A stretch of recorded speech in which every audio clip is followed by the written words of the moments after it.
This is a tough period, both globally and for the South African economy, but one with many possibilities and opportunities.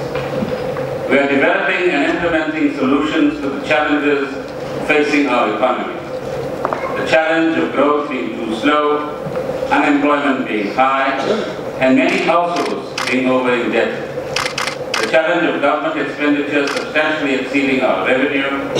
Since 2008, we've issued more than 1 trillion rands in debt. Our level of savings is too low to finance the investment we need. We import considerably more than we export. Unless we save and invest more, unless we expand and diversify our economy, unless we accelerate job creation, our aspirations will remain unfulfilled. Where the budget impresses, where the medium-term budget policy statement hits all the right notes are on deficit consolidation and stabilising debt. There's no doubt that Pravin has stuck as close to his targets, in fact exceeded his deficit targets, although the debt gets pushed out by a year and will stabilise a bit higher than before.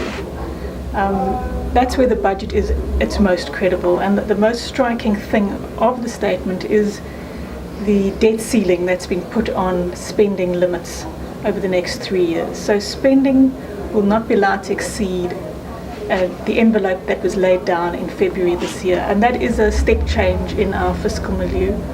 It's something that hasn't happened since 1999, and it speaks to how serious the National Treasury is about damping down spending. But it's not an austerity budget. Real spending growth will still be allowed to stay at about 2.2% a year. Further cuts than that would have harmed the economy, says Gordhan.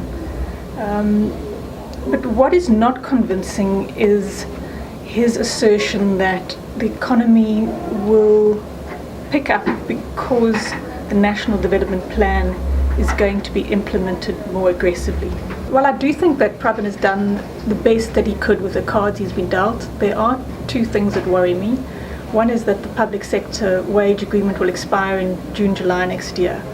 And to a large part, National Treasury's success in dampening spending growth over the last 3 years has been due to this public sector wage agreement of the past 3 years, as it has kept increases down to CPI plus 1%.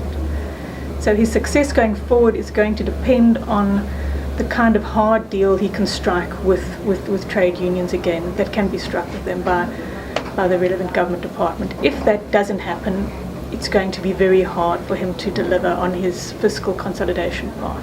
The other big worry is GDP. If the economy continues to underperform, the medium-term budget policy statement doesn't hang together. So it's predisposed on rising economic growth and slowing public sector wages. If neither of those two things happen, he's not going to achieve his targets. And if he doesn't achieve his targets on the deficit and on debt, it's going to mean raising taxes or cutting spending severely elsewhere. And neither of those are things we need. But given where he was today, I think he did a credible job, and I think his MTBPS will be well received.